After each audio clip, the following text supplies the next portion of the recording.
So I said this before, I'm not a big fan of that unit. It looks cool, but that's about it. Anyway, my wife's audio, I prefer that a lot. Alright, let's get to the box. This thing is gigantic. Can you see it? No, you can't. So let me try to put it up. Okay. This is how big it is. Can you see, everybody? It's not a compressor, it's not the SPL iron, but you're kind of close. Now, this chair moves. I don't want to drop it. Because, oh man, if I would drop it. So I'm gonna try to open it on camera, like, see? This fucker moves. Let me try this. Don't fucking laugh. No, it ain't gonna work. Okay, let's do this. Fuck it. How you guys doing? I hope you're good. I can't open it on camera, I think. I need to put it down on the floor.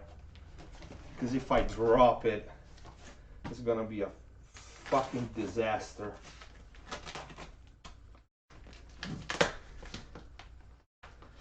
Oh, and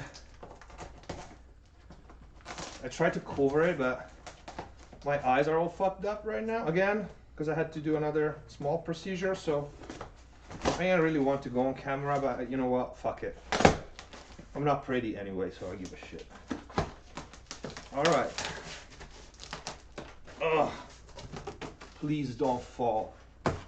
I'm gonna regret this if I... You can see, can you?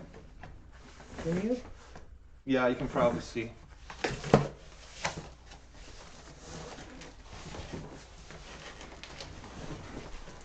Ugh. I need to put it on the ground. God damn, it's heavy even for me, this one. Hold on. Ugh.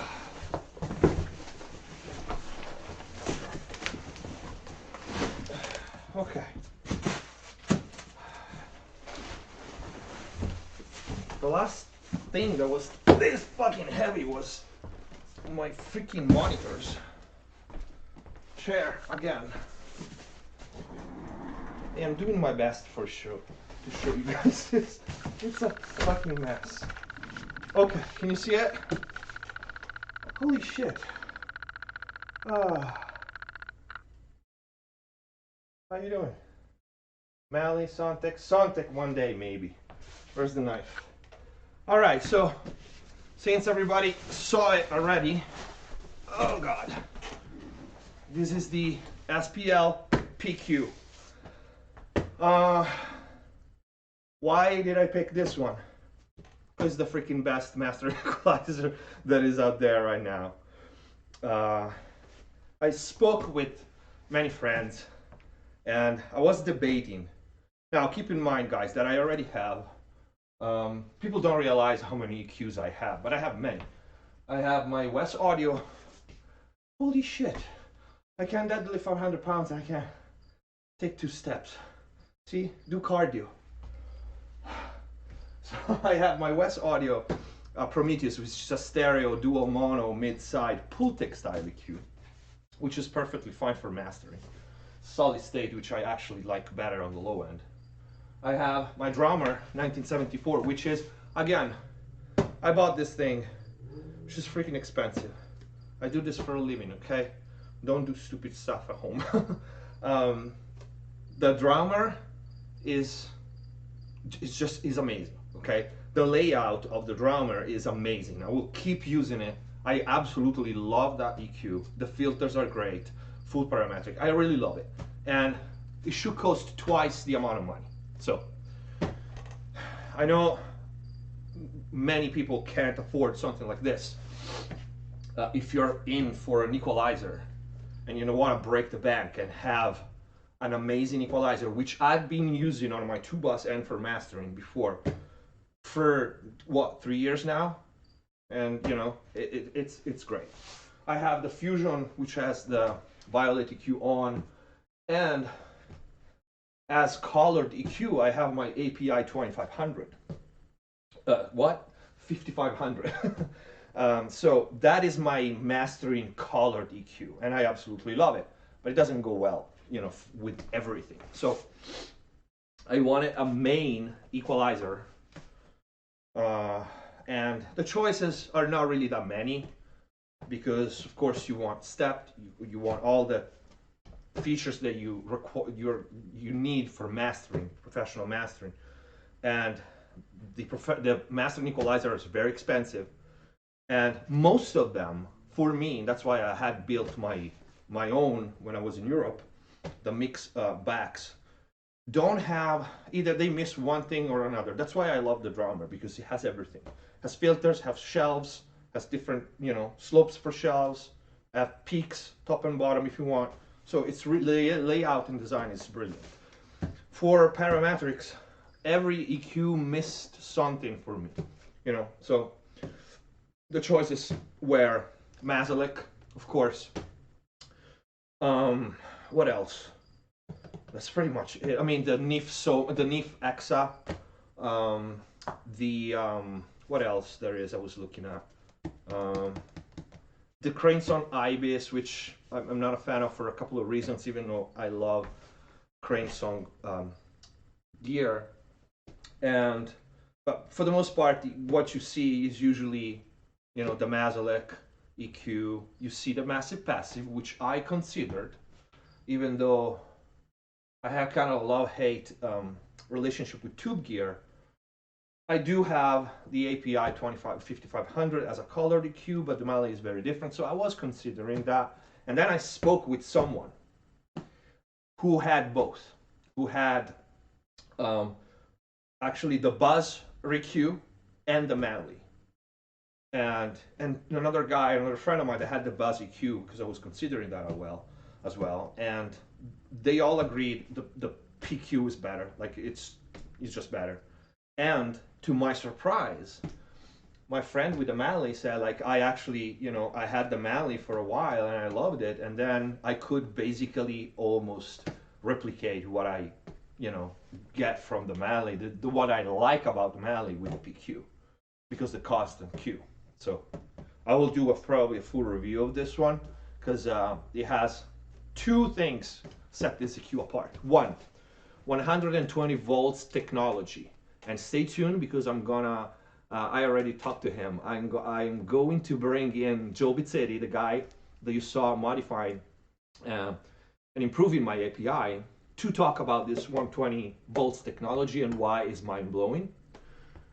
And the second thing is that it has the constant Q, which is, it changes how this EQ behaves when you boost or cut the bell, you know, the width of the Q, which is not like a proportional EQ like the API. Is completely different. This is the only one that has this proportional Q set this way, and it almost acts as another gain, but it's more complicated than this. So, plus it has 4-band parametric, which I'm fine with that. I don't use shelves that much in mastering, and if I do, I have the Pultec.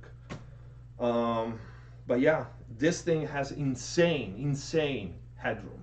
No other gear has the 120 technology, but we're going to talk about that with Joe, who knows a lot more than me and can explain it to you guys better. It's going to be a cool video. And second, because just the sound of this thing is amazing. That's pretty much it. Even just passing material through it, every song becomes, excuse me, it just sounds more important. You know, that's the feeling that because I tried it, of course. All right.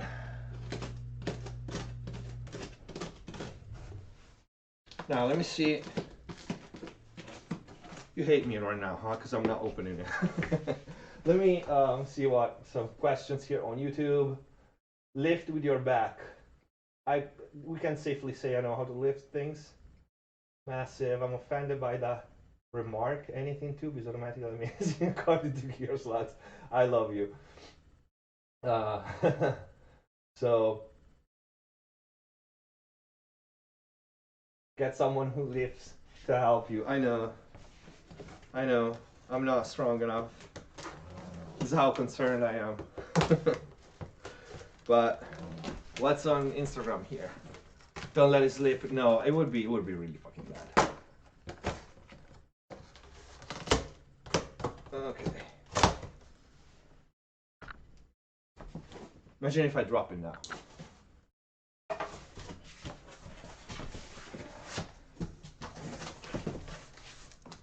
Power cable. Manual. I'm worried here. Yeah. It didn't fall. Okay. Oh shit.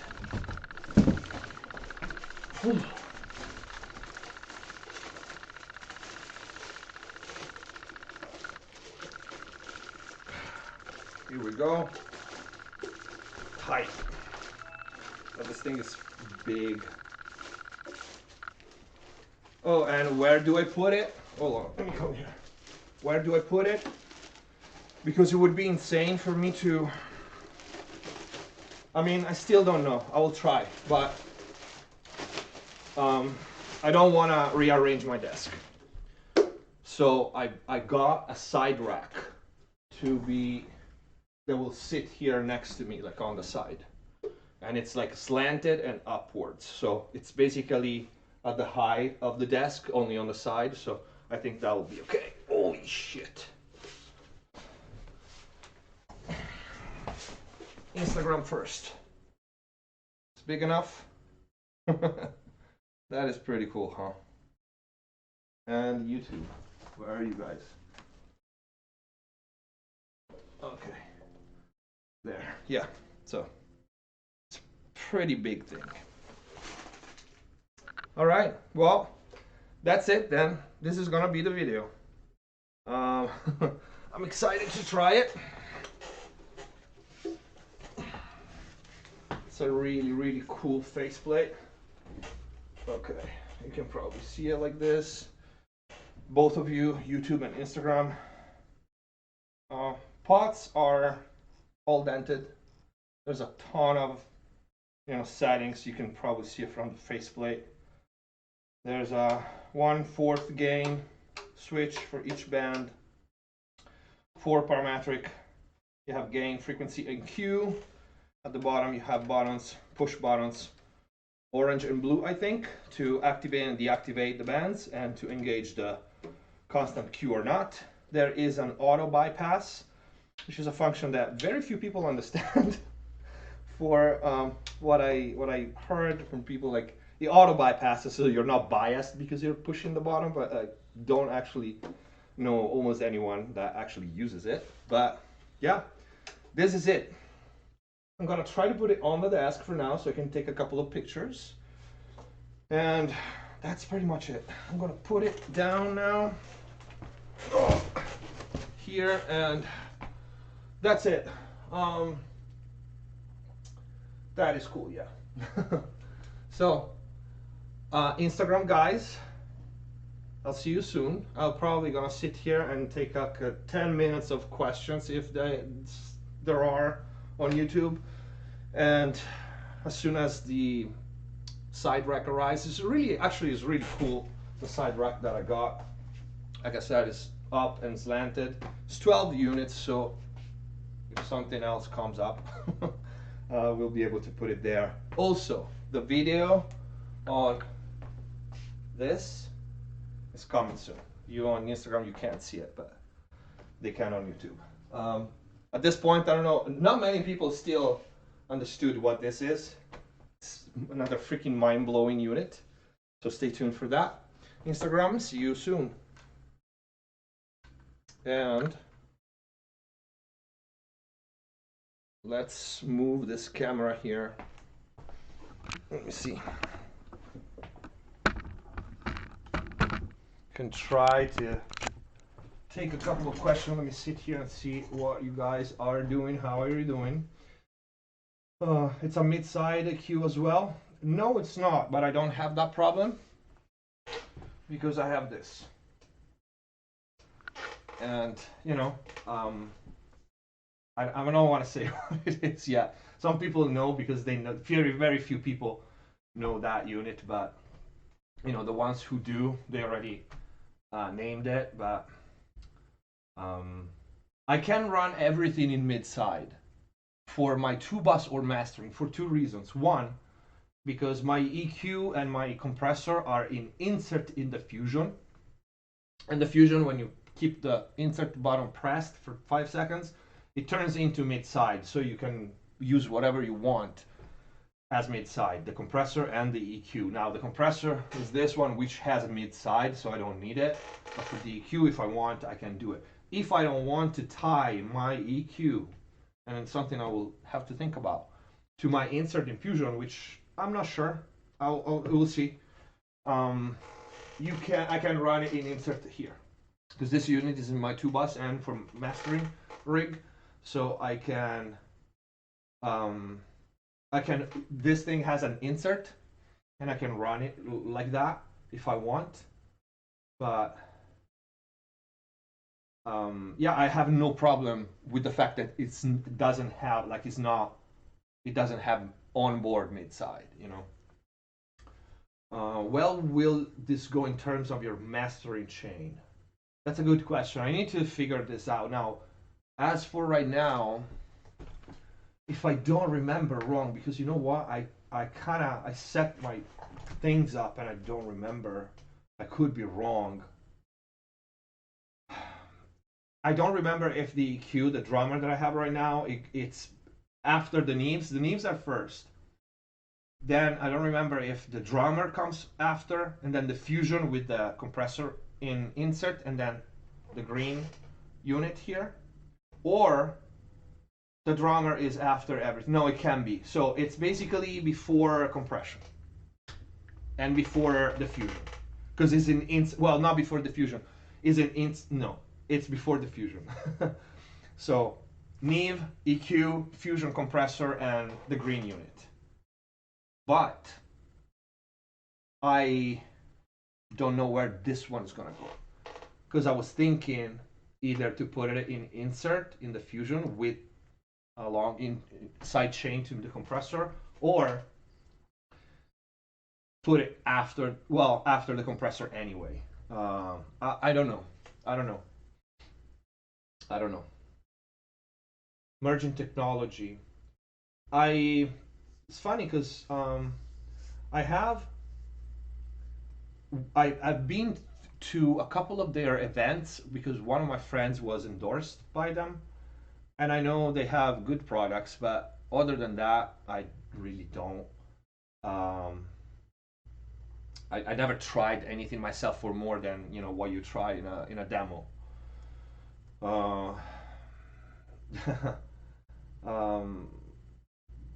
Does summing make sense in digital? It does, if you get a good summing mixer that does something more other than passing audio through it, the old ones, the very first one, summing mixer, I made a video out of it.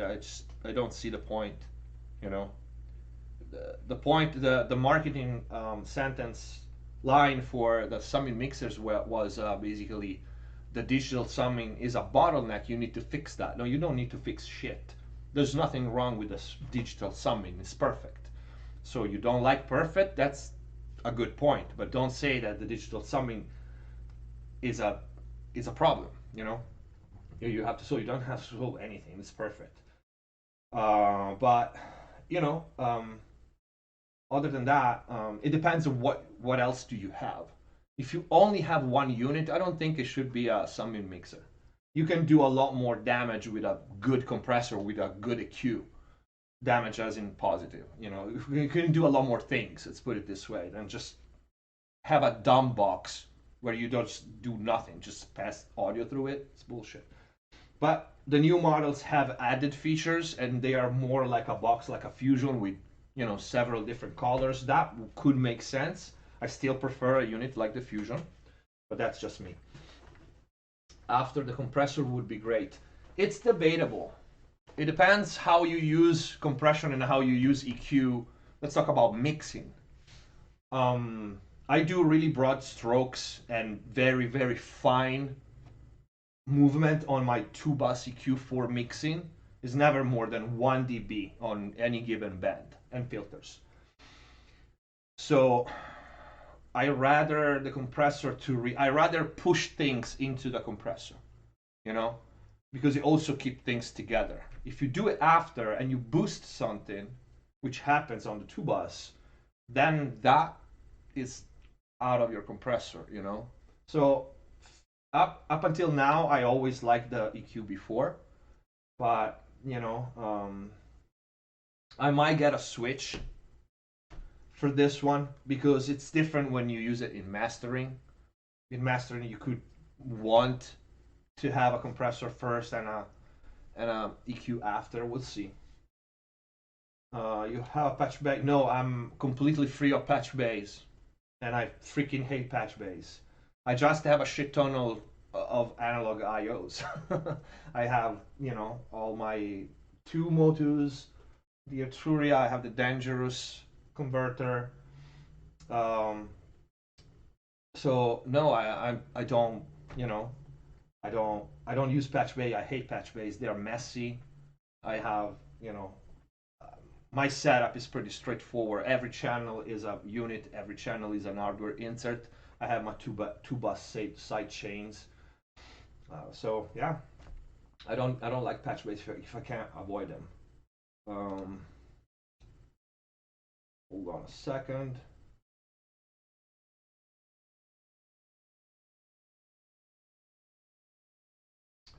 Questions.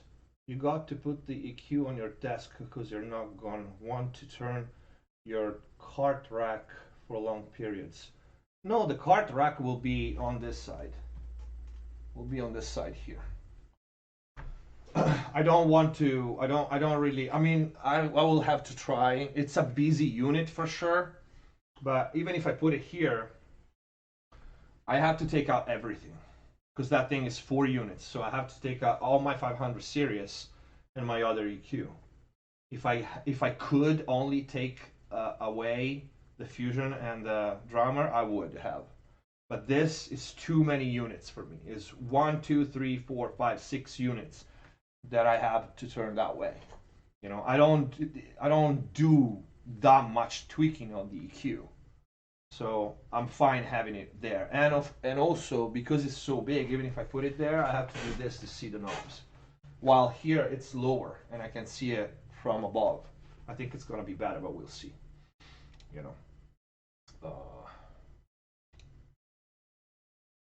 Okay. Does it have sense to use the SPL EQ for a single track during mixing? It's a pretty damn expensive choice. I mean, yes, you can, but you know, a box like that with that price, you can. Of course you can. It's an amazing EQ. It's kind of wasted because you want something like that on your, you know, mastering chain or your 2-bus. When you have converters that are made to clip, you can get away with boosting after comp. That makes really little sense. I mean, when you have converters that are made, they're able to handle clipping, you can boost before or after. It just doesn't matter. If you boost enough to clip your converters when you didn't before, you should fix your mix and not boost your 2-bus EQ. But it's not a matter of that. It's not because I'm worried about clipping, because my mixes are not even close to the 0 unless I want to push the converter. It's a matter of, do you want your compressor to react to the EQ'd signal or non-EQ'd signal? It has nothing to do with clipping at all.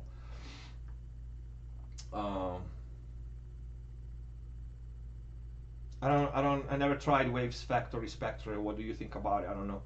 Sorry to ask again, but what are your thoughts on the black box AG2 hardware? I'm actually friends with the guy that makes it. It's a very interesting and cool box. I have kind of a weird relationship with tube gear, and everything else is solid state in my chain, and you know, sometimes you have to pull back certain things to hit the tubes at a certain stage. It's a cool unit. It's a great unit. I don't know. A lot of people use it on 2-bus and use it on the 2-bus successfully. I personally, for the way I mix, I'm not sure at this point. I never did want to have tubes in my 2-bus, at least as a only choice, you know. So I prefer solid state saturation in general. I find it more forgiving to some extent and more modern. Tubes are forgiving, but are forgiving in a different way, especially on the low end. If you have a bass heavy track, you gotta pay attention with certain tubes. And I have personally other saturators, so many. So for me, it was never. I thought about it at some point, but I ended up with the Fusion for several reasons. Um, what else? One track, okay. What is an essential plugin other than Klanghelm, Tokyo Dawn, and Valhalla? There's so many. I personally, right now, I'm really enjoying Console One from Softtube. I think you could have just this and mix a record. It's a very smart investment, in my opinion, the Console One. Very smart investment. Because Softtube has among the very best plugins out there. All of them. But especially the analog emulations. And the Console One is a really cool piece of gear to have because you have hands-on, but the plugin sounds really good. So I think everybody should think about it because I have all the consoles emulations, and it's so fun to just I usually mix with SSL 4000, but to change like 4, 5, 10 channels with the Chandler or with the Neve or whatever. So I think that's it. But there are so many essentials, so to speak. I love Denise audio stuff, really cool stuff. I love Baby audio stuff. They make really cool effects. What else? Waves still have some of the best and most used, plugins out there, for sure. So, yeah, I mean, there's so many. And I'm Sonox, inflator, the limiter, still great. Fab Filter has some must-have. We all agree on that. Yeah, I mean, everything you see me using in my courses when I mix for clients, that's it. I mean, iZotope for sure. I love iZotope. I don't care what people say. Like, it seems like some snob people look at iZotope like, oh, it's home studio stuff. Are you shitting me? They make some processors that are absolutely great. I saved more bad mixes that I was sent from clients with iZotope stuff than with anything else. Between the low end focus and the spectral rebalance, it's just, this stuff is fucking awesome. And I have gear. I mean, so I think people are a bit insecure when they do stuff like that. I say stuff like that. Do you think that you will use that SPL EQ starting with a preset for a no? I never, ever, ever, ever mix with a pre-curve on the EQ. For me, makes no sense. Absolutely not. I leave while I turn my 2-bus very early in the mix. If you follow me, you know that. I do my gain staging levels and then 2-bus is on. The EQ, even the drummer, I never turn it on before, let's say, 70 or 80% of my mix done. So that EQ, the SPL, the new EQ, is mostly a mastering EQ for when I get mixes from other people, not really for my 2-bus processing, which of course I will use it, but it's more an investment in that regard. I do a lot of masterings these days, so it's more for when I receive mixes to master from clients. What is the EQ? It's the SPL PQ mastering. I like the 9K and the Neve console on the Console One. Love my yeah. I love Console One. I absolutely love it, especially now that you have the Empirical Lab stuff. I love the Waste stuff, but I still mix on the 4000. I find the 9000 is cool. I find the 4000 is just more my sound. I've always mixed with some sort of 4000. The Pong plugin, I have no fucking idea what that is. Oh, was wondering about free plugins. I'm not really up to date with free plugins because I ain't gonna lie. Like, most companies send me their plugins, to review or whatever because I have collaboration with them. So I never know which one is like free. Yeah, I mean, the problem is this. I can't wait to hook it up, of course, but it's freaking huge. So for whoever is getting in right now, this is what we're talking about. Okay, so it's this thing, and I don't have the rack yet, so I don't know where to put it, like physically. I can try to put it like on top of here, but it's gonna reach the freaking ceiling. So yeah, I am of course excited to hook it up, but also I don't have a freaking place to put it. I have another rack here. This is empty, but it's 4 units. It's 4 units. I could freaking put it there. Problem solved. I'll just put this one down and hook it up and see how it sounds. I thought it was 5 for a second. So,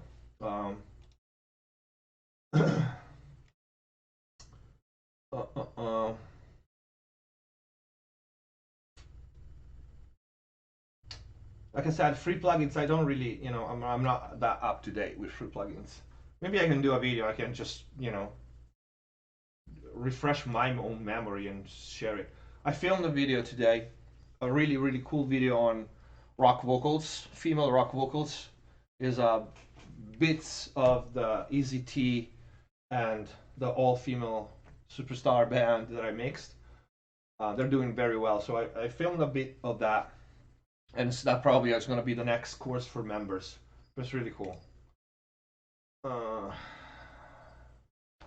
Have you done the ARTG? You mean the Chandler TG? Yeah, it's great. It's too much color for the 2-bus. I would not want to have that one only on the 2-bus. And it's kind of not that versatile. And it costs a lot of money. I prefer the API to that if I want color. Have you done any reviews on the acoustical audio stuff? No, I didn't. I have just one free plugins from them. We talked at some point. We were supposed to do something together. Maybe we will, you know. How much was it, the EQ? The EQ is retail for 7K.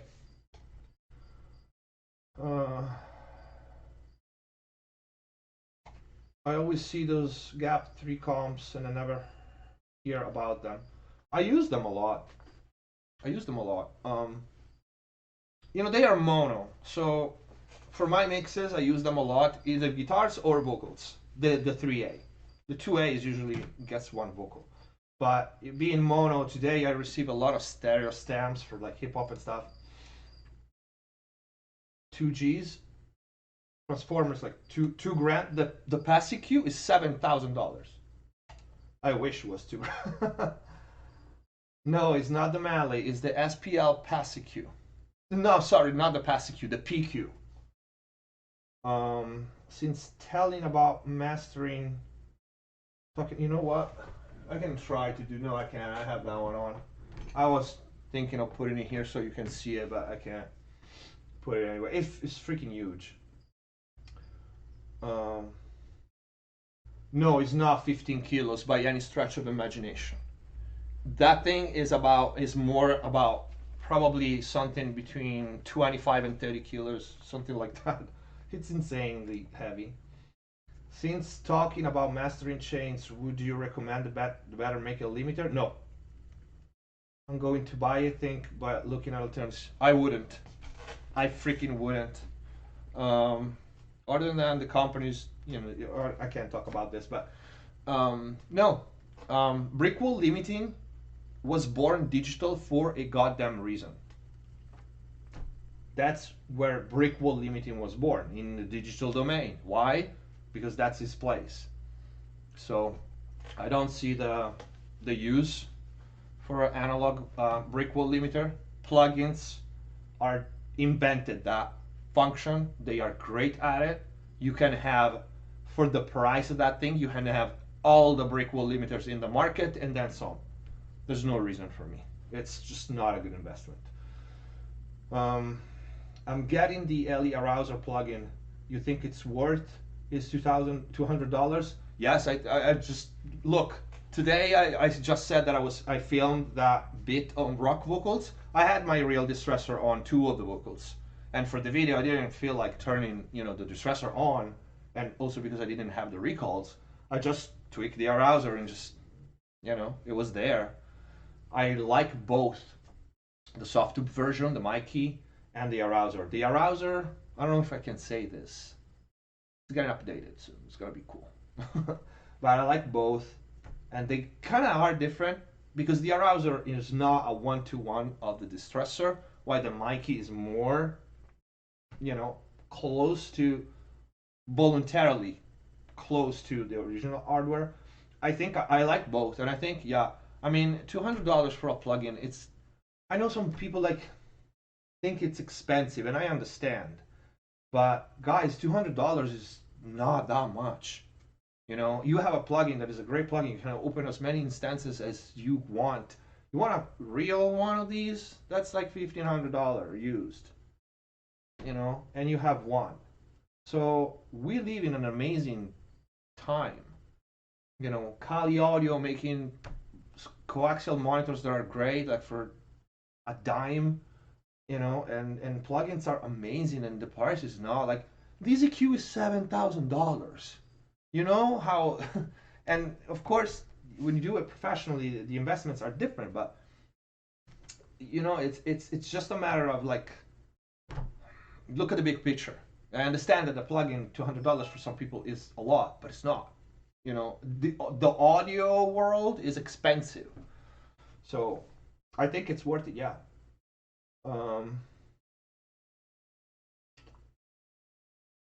I already talked about the black box AG2. No, I'm not interested in buying it. I talked about it. Like, if you rewatch this, I answered the question earlier. Do you recommend the Fatso for tracking vocal, or the Fatso for tracking vocals?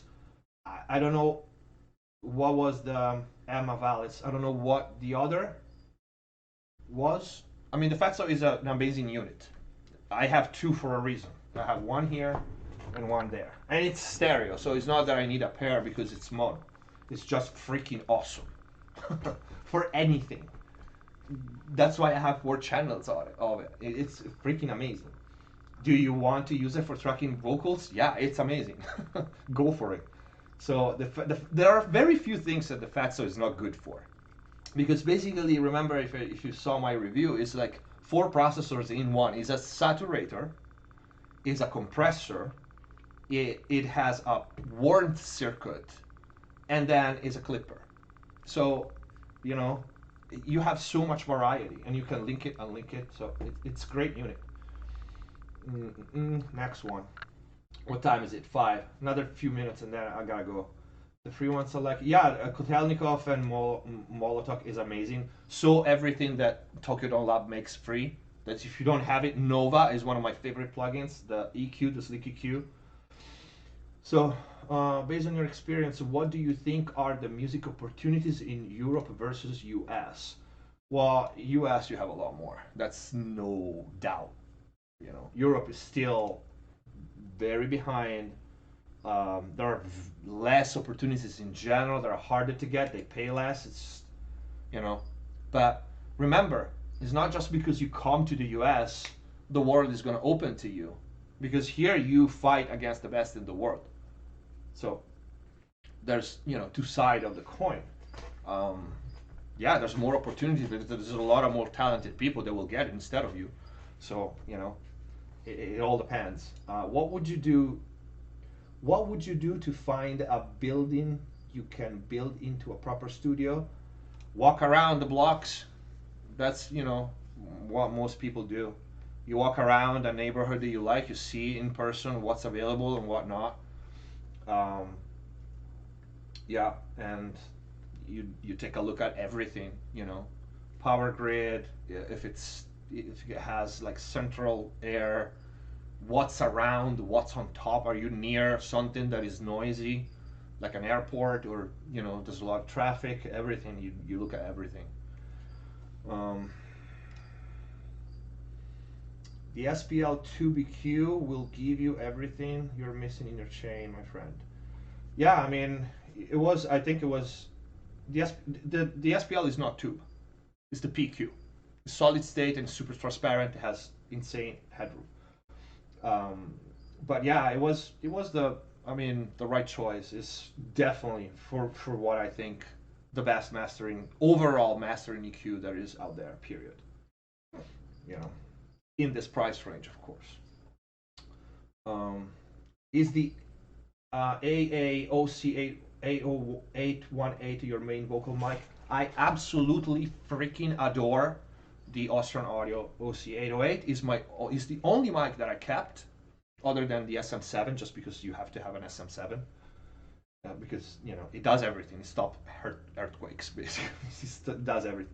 But the OC818 is an amazing microphone. It became the mic of choice for me to record Bella, which is one of the hardest vocalists to record for a bunch of reasons, and that mic is absolutely amazing.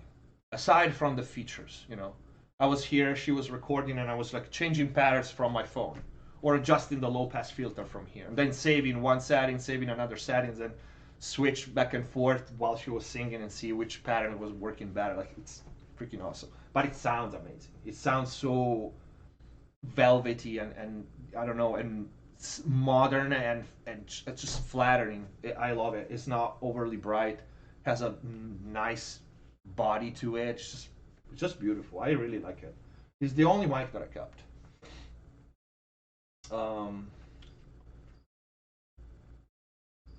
Is software EQ just as good as hardware today? No, it's not.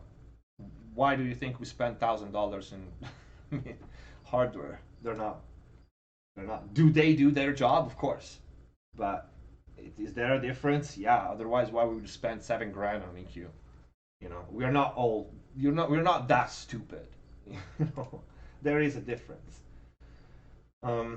Nick, if you had to choose two R&D 542s or Fatso on Mixbus for rock, well,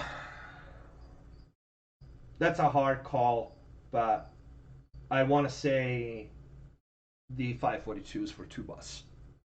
But you need a Fatso for everything else. You know what I mean? So it's really yeah. For two bus, the 542s. And you need a Fatso for everything else. You need to. But yeah, for two bus that. Soft tube distressor emulation of LE arouser. I mentioned it before. They are, of course, very similar in behavior, but they are different. They are different, and I can tell you, it's kind of hard to describe. Like, the arouser is a little more nervous, and it's getting updated. I'm actually, I should be updated soon, and you will probably see it on the channel with the new update. So I don't know what the new update has a bunch of stuff.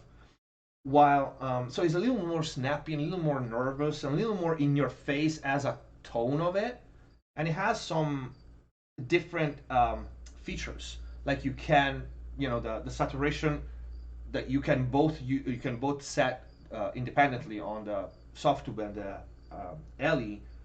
They are different kind of saturations.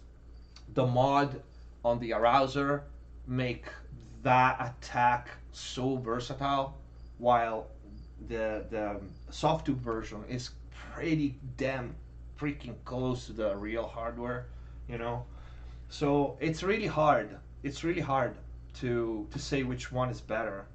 I don't know. I mean, I have both. So if I, like, for example, today when I filmed that video and I had to substitute my hardware distressor for the video with a plugin, I picked the arouser. I can't tell you why. It's just a matter of memory. I know how the arouser sound, and for that track, it gives me more of that sound with certain settings, probably. But I absolutely adore the soft tube because I think right now is the closest to a real distressor, while the arouser, it's like an extension of the distressor. Let's put it this way. What I got for people that are seeing this now again is the SPL PQ mastering equalizer. Is it worth to upgrade to Apollo interface from Focusrite? Upgrade to Motu. I mean, why pay more for the Apollo? It is worth it for sure, but get Motu. I got the SSL Fusion. Thanks to your video, and I'm in love every time. Yeah, it's a great unit. I use it every day. Like a Scarlet, yeah, it's definitely worth upgrading. But you know, I would upgrade to Motu. You got better for less. So you could be making big money with a super chat answering questions.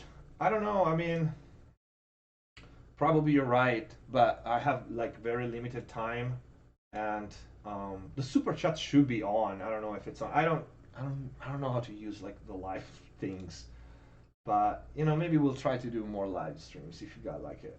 I traded my Fusion for a successor and 2 SM7B. Yeah, whatever rocks your boat.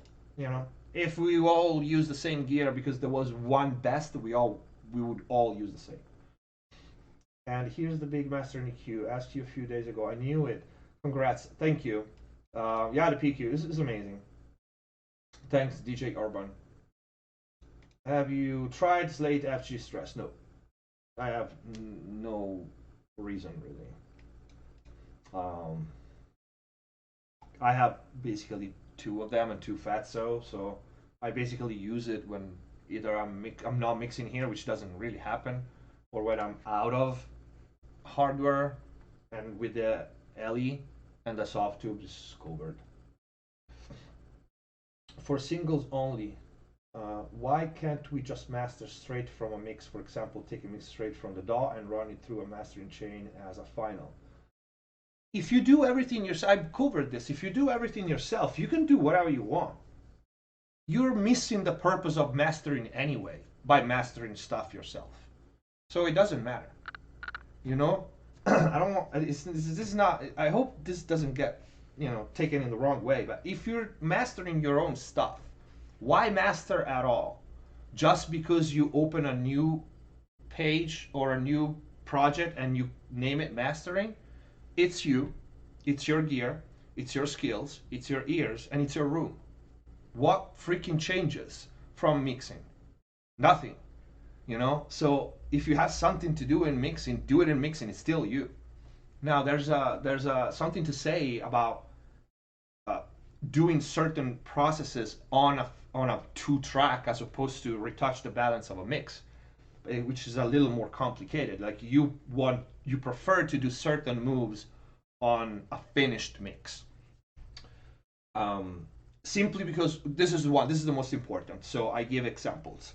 When you go limit to reach a commercial level, the limiting doesn't matter how transparent it is, and the limiting means clipping, limiting, and converter clipping, anything.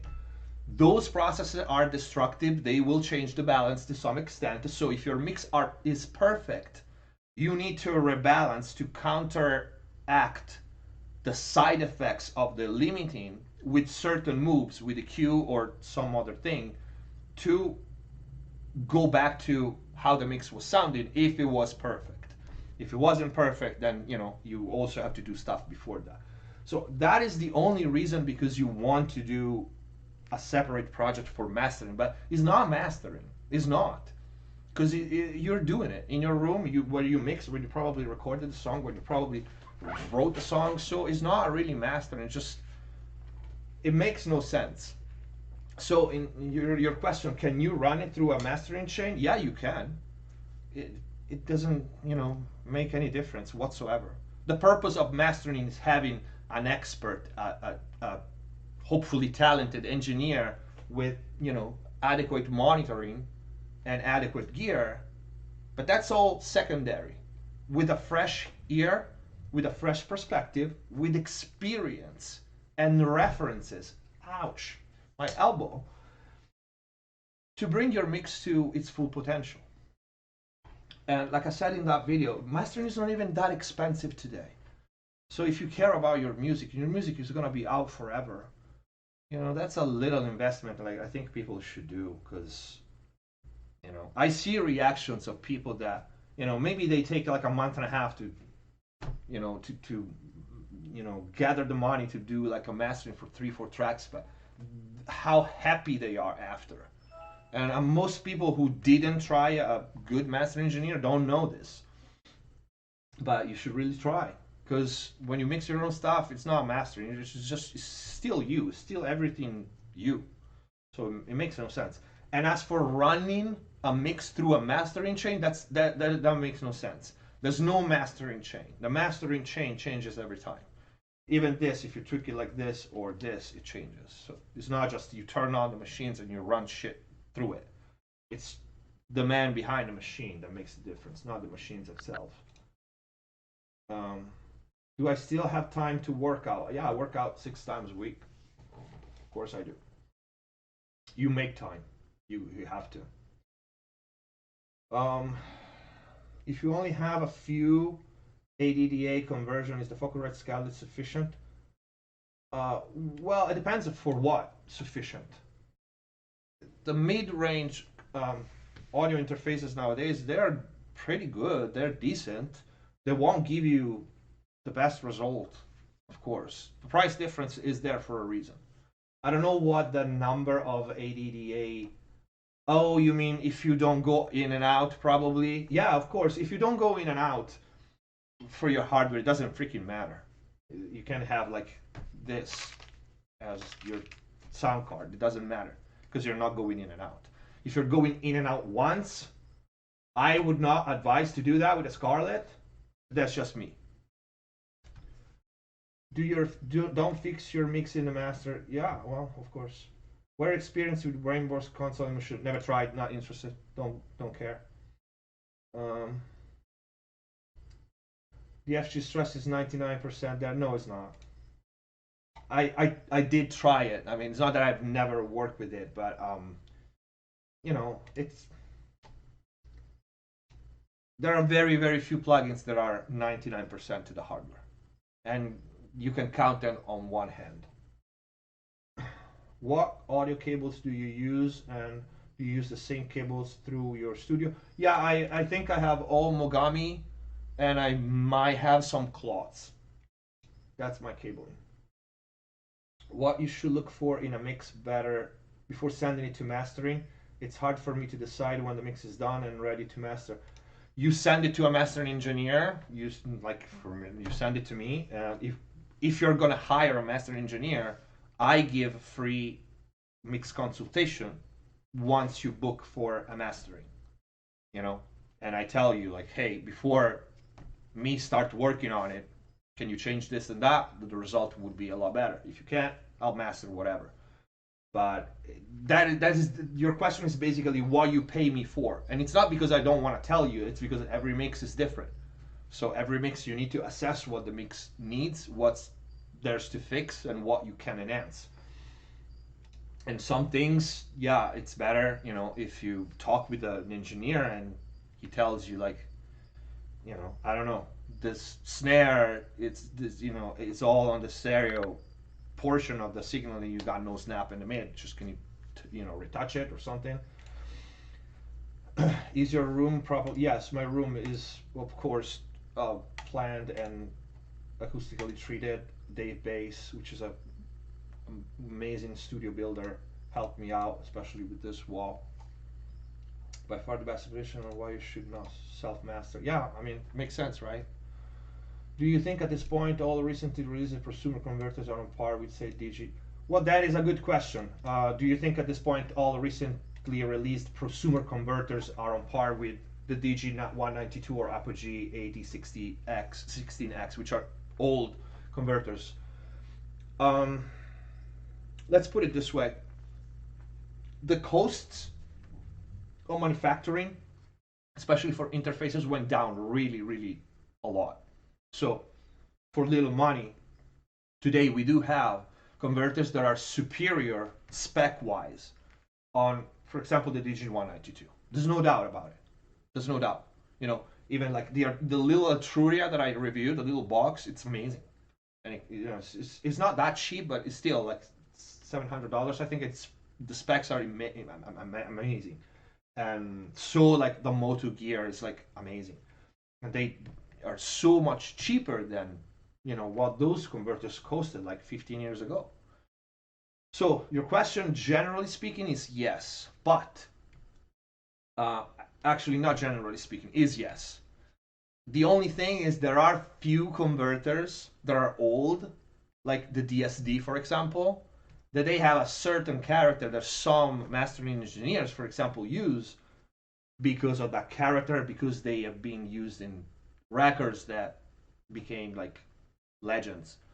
Avi Weinberg, he also has the DSD old converters. You can't find them anymore because on rock material and stuff, sometimes he preferred that kind of grit, you know.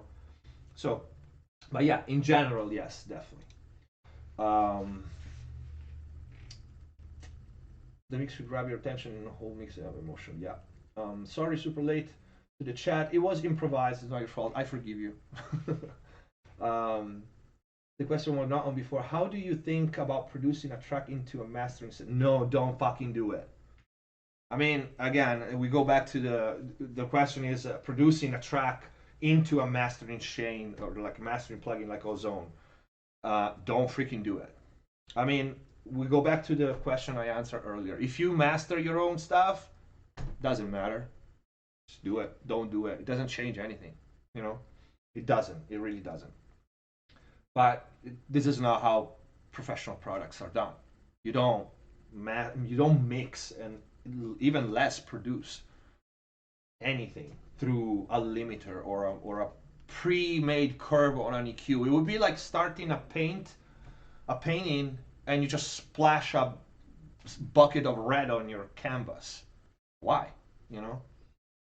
What would you recommend to send your tracks for mastering? Being a beginner artist, for any recommendation? Well, the answer is super difficult and super simple. Like, do the best mix you can, you know. And other than that, there's no guidelines. Don't clip, period. Don't use a brick one limiter on your two bus, not for any reason, not because you're clipping, because that means your gain staging is shit, not because you want to, you know, catch peaks. That's not your job as a mix engineer, as the master engineer. And just do the best mix you can. And then, you know, like I said before, hire a master engineer. At least I do this. I give you free feedback on your mix if something needs to be changed. Do the best mix you can, balanced. Don't worry about level. And once and for all, there's no peak number to send your mix to a master engineer. Don't clip, period. If you're minus 0.1 or minus 10, it makes no goddamn difference. So don't stress about it. Stay far from clipping on your two bus. Gain staging is everything. Everything. Especially if you guys, like, tomorrow you want to start using stuff like this, you know, because most people now, like, they started a few years ago, now they go and start thinking about getting hardware. If you don't have your gain staging right, you're not gonna have fun with stuff like this. You know, it's anybody who always mixed on digital. I can sit him here with all this cool stuff. He will not get anything out of it. It's all a matter of specificity of training. It's not just because you have a real distressor, your mix will be better. You need to know how to use it. And to use hardware, you need to know everything from when the signal starts and where it ends and what it does in the middle. That's why I say don't buy blindly gear, you know, thinking that just putting a box on your two bus is gonna make it better. Very few units do that. Oh. Towers on the monitor called. I don't remember. I can't find them anymore because I wanted to buy another pair. You can't find them anymore. I don't. It was just super cheap, like $10, but they're out of stock everywhere. I don't remember. Do you think analog gear after our lifetime will become obsolete in everything? Will be done in the box? I don't think so. I don't think so. Absolutely. I actually think that the future is gonna be what West Audio is doing. So hardware that can be digitally controlled, and hardware will still always sound different. I can't see the future. The problem is people are lazy. They don't want to invest in their craft, and they just settle for average. And if enough people do this, of course it will become mainstream. So eventually, maybe. I don't think so, because there's still gonna be people who will want the best possible sound for their music because they care about their music. And people who just settle for, oh yeah, it's almost the same, nobody's gonna hear the difference, you're stupid. This kind of reasoning is so stupid for so many reasons. Oh, nobody's gonna hear the difference. No, nobody's gonna hear the difference because nobody's gonna A-B these two with and without. The difference is your song is gonna be running through a playlist with all the others, and it will move people or it will not. And if you think gear and automation and all the things that a mix engineer does don't basically it's not 90% of that, you're very wrong. Granted that, so this is something someone's told me this like a few days ago. It's not the mix that get people to sing along, it's the song. We all agree on that. But the delivery is the mix. And if delivery is not there, people won't even start listening to your song. And you know, I had more than one confirmation with this when me and Bella run through 500 freaking remixes, okay, for picking the winners, which is gonna happen. We're gonna announce it soon. You know how after the 20 or 30 songs, what you do? You just scratch the mixes that sound bad. That's it. The song can be amazing, but you scroll through 500 songs, 500 remixes, and after 50, you can't take it anymore, or after 200, and you start scratching what? The mixes that don't sound good. Like 5 seconds. Nope, that sounds like shit. I'm not interested. And I'm doing this trying to be as fair to everyone who entered the remix as possible, being a human being and having my limits. Think people that just scroll through tracks and hear songs one after the other. They don't give a fuck if you put time in your song. It doesn't sound up to par with the other mixes. They're gonna just go past it. Fuck you. So yeah, nobody's gonna hear the difference between the hardware and the plugin just because nobody's gonna A/B in their headphones. They're gonna be moved by the mix or not. So that's it.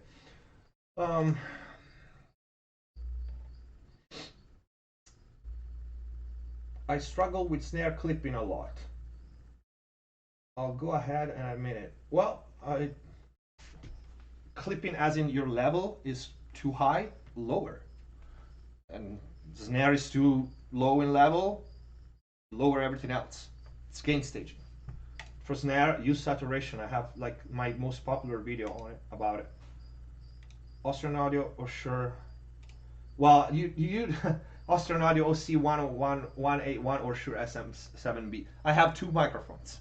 I got rid of all my microphones. Those are the only 2 that I have. So they're both amazing at what they do. They literally, for me, they cover everything. Those 2, they cover everything. If you have to have one, depends what you do. You do mostly vocals, then get the OC. You do mostly instruments and some vocal, maybe rock, then get the SMB first. But then you will want to have both. If you have to have 2 mics, those are the 2. If you had a choice between hardware compressor and software EQ, or hardware EQ and compressor software. Okay, I got it. EQs are closer to the hardware, so to speak. It's not that, but they do their job. DMG, Equilibrium, the Chandler EQ from Softtube, or the Vase EQ from Softtube, they're amazing. That's why my mastering EQ is after all this. Compressors, no.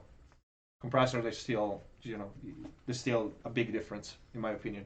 So if you have to pick one, pick a hardware compressor, then later on you add an EQ.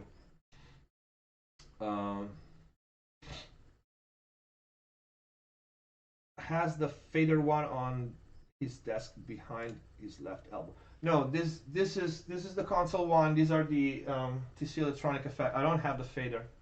I don't have space.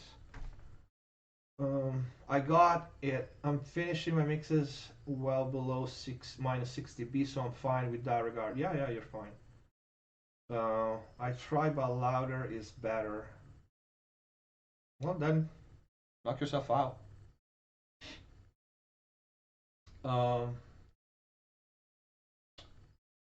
The benefits of having someone else master your song masterfully overweights not doing it for sure. Yeah, it is. It's the whole fucking point.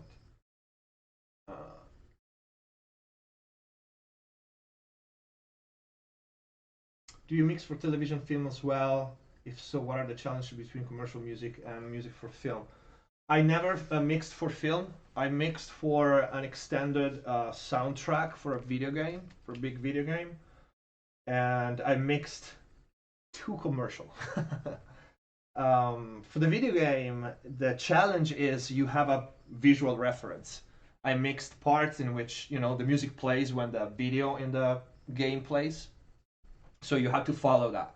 So there's a lot more automation in the sense it's not like a song that is a vibe, a feeling, but you follow the images and the automation follows that. And of course, there's a lot of tracks, a lot of grouping, a lot of less detailed processing if you want, but a lot more automation. You do a lot more moves with EQ and faders as opposed to the static mix that you do with the song and then you do automation on top of it. For commercial, I just mixed 2. They were like easy. It's just be loud, and be loud. This commercial just want that. Your saturation video changed my life. I'm an aspiring mix engineer. I'm glad to hear that. Now I use so much stage of saturation. LS is so much simple. Yeah. Is my back hurting? No, not particularly. Why should it? Soft to LE. Yeah, the soft tube the soft tube LE stuff is off the hook. Do you have experience with the True Iron plugin? I love it. I love pretty much everything Kazrock does. K-Clip, one of my favorite. The True Iron is an awesome saturator. Absolutely awesome. And you know, support the Kazrock stuff. He makes like amazing stuff for like super cheap. So does Tokyo Lab. Do you know how to do pro audio design? Yeah, I know how to. I really dislike it. It's not like I can do it. I did it in past a lot, but I'm not. I don't like it. You know.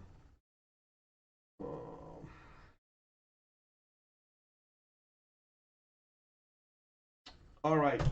What time? It's an hour. Wow. Okay. It's 5:30. Peeps, thank you for chiming in, and I'm not gonna pick it up again. That's the EQ that we got. For those who are just coming in now, do you prefer a loud?